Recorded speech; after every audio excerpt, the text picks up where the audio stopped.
Hi guys, it's Olivia. I'm back on the Film Podcast YouTube channel and John Paul's not here. We decided that maybe some more bite-sized content would be more manageable during the week. This week I'm going to be reviewing a film that I've been watching this week, and next week John Paul will do the same. So this week I'm going to be reviewing a film that I watched just last night, but I felt like this was something that needed to be talked about. I watched this film with my boyfriend and we were both terrified by the end of it. It's called Climax. It's directed by Gaspar Noé. It's a French film. It has subtitles.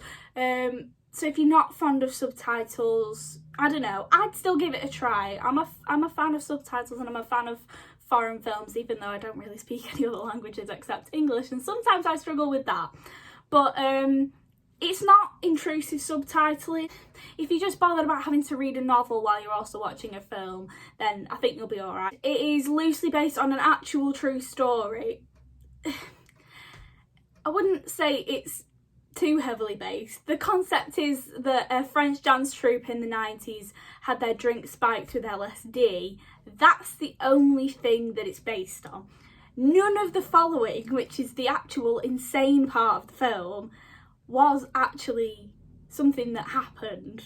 I hope not anyway, because it was bloody terrifying. It's just over 90 minutes, which to me personally is the ultimate amount of time that you can sit watching a film before you get bored. It is available on Netflix, so if you have Netflix you can watch this.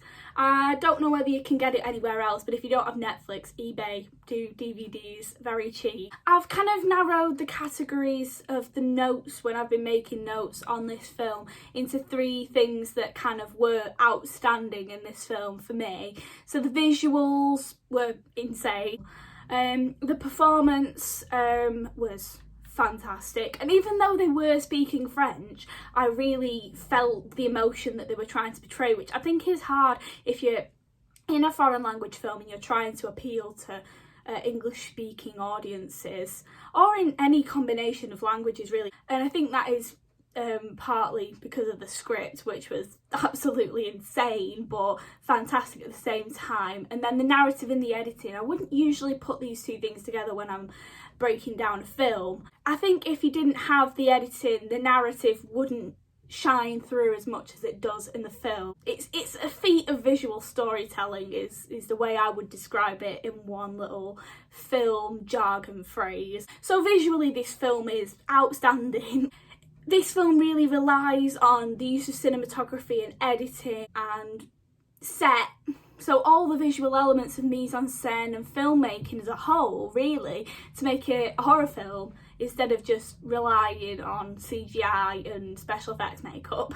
Another thing that I'd noted down, I've just seen it, is the minimal dialogue, which I was saying about it wasn't a very invasive subtitling because there wasn't much dialogue. It goes from a very drug-induced, hazy sort of feel to the film to intense dialogue scenes. The scenes that keep you on edge the most are the ones in between where there is no dialogue, using purely this artistic sensibility with the cinematography and the use of a variety of shots and camera move. Most of the end of the film is shot upside down. I think in times when they couldn't rely on modern technology to portray emotions and kind of get the characters' feelings across without dialogue, they really did experiment with cinematography, and this really harkens back to that sort of time, which is something I really enjoyed, and it's something that we both picked up on,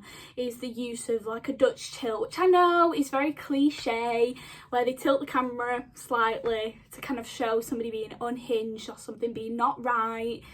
But it was done in a really good way. It was really clean, it was really crisp, but it almost, parts of it did seem like it was handheld, which did bring you into that. So as much as it did have these really clean, really well done camera movements, it did have some almost point of view shots. You are almost a voyeur in the film, which is kind of scary. It makes you want to help these people. I picked up some characters that I thought really brought the film together, and one of them that I kept going back to is the character of Selva. played by Sofia Boutella. I don't know whether I'm butchering that name, but I probably am. And she was kind of the staple character that stayed with the camera, and the camera kind of became a character of its own. It felt the kind of emotion of the room, and it portrayed it through the movement, which is a very French new wave thing to do. So I reckon that it does take a lot of influence from the French new wave. It would make a lot of sense. Another thing to do with performance was the dance element. It is to do with a troupe of dancers, and dance is used throughout to create tension, and it almost becomes this house of horrors filled with dancers and drugs and fire and coloured lights. It's very disorientating and very, very scary, but also you are almost in awe of the artistic vision of this film and the way it portrays these awful things in an almost beautiful way. It definitely has its grittier moments. You're kind of in awe of the beauty of something so violent. And I thought that was a really interesting take on a horror film, because mostly it's just based on the ugly, but the characters are beautiful people, and the dancing is, although quite haunting, it's also really beautiful. And that contrast is a really interesting thing, and I would really like to find some other films that are like that, because it was very captivating. Finally, the thing that kind of caught my eye was the fragmented narrative, the use of black screens, especially in the two-shot scenes of the conversation between the characters at the start before everything goes down. It was a really interesting and intriguing kind of use of editing, and it's definitely a reason that I enjoyed the film as someone who's passionate about visual storytelling. So my final thoughts on the film before I wrap it up, because I am very aware of how long I'm taking to talk about this, but I think it's a telltale sign that I really enjoyed it, because I can't shut up about it. I've been telling everybody I know to watch it. The visuals are captivating. The colour, the dance, the costuming, the way the camera becomes a character of its own in the film is brilliant. It's very disorientating at the same time, which I think adds to it. It brings you in as a viewer, as a voyeur, into the situation, and not a cliche in sight. Thank God. As someone who started watching horror films pretty recently and going into it and looking into it a bit more, and someone who is a fan of film and tries not to go for the cliche blockbustery sort of films, is really refreshing. I don't know whether his other films are like this, but it definitely does carry the qualities of an auteur, and it's brilliant.